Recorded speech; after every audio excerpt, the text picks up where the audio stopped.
ಮಹಿಳಾ ಮೀಸಲಾತಿ ಮಸೂದೆಯನ್ನು ವಿರೋಧಿಸುವ ಮೂಲಕ ಕಾಂಗ್ರೆಸ್ ಮತ್ತು ಅದರ ಮಿತ್ರ ಪಕ್ಷಗಳು ಮಹಿಳಾ ವಿರೋಧಿ ಧೋರಣೆ ಪ್ರದರ್ಶಿಸಿವೆ ಎಂದು ಶಾಸಕ ಸಿಸಿ ಪಾಟೀಲ್ ಗದಗದಲ್ಲಿಂದು ಹೇಳಿದ್ದಾರೆ. ಮಹಿಳಾ ಮೀಸಲಾತಿ ಮಸೂದೆ ಮತ್ತು ಕ್ಷೇತ್ರ ಪುನರ್ವಿಂಗಡಣೆಗೆ ಅಡ್ಡಿಪಡಿಸುತ್ತಿರುವ ಕಾಂಗ್ರೆಸ್ ನಡೆ ಖಂಡನೀಯ. ಪ್ರಧಾನಿ ನರೇಂದ್ರ ಮೋದಿ ಅವರು ಮಹಿಳೆಯರಿಗೆ ಸಮಾನ ಹಕ್ಕು ನೀಡಲು ಮತ್ತು ರಾಷ್ಟ್ರ ನಿರ್ಮಾಣದಲ್ಲಿ ಅವರ ಶಕ್ತಿಯನ್ನು ಬಳಸಿಕೊಳ್ಳಲು ಮಸೂದೆ ಮಂಡಿಸಿದ್ದರು.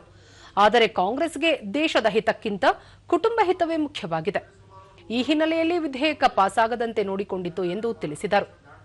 ದೇಶದ ಜನಸಂಖ್ಯೆಗೆ ಅನುಗುಣವಾಗಿ ಲೋಕಸಭೆ ಮತ್ತು ವಿಧಾನಸಭೆ ಕ್ಷೇತ್ರಗಳ ಸದಸ್ಯರ ಸಂಖ್ಯೆಯನ್ನು ಹೆಚ್ಚಿಸುವುದು ಅಗತ್ಯವಾಗಿದೆ ಎಂದರು.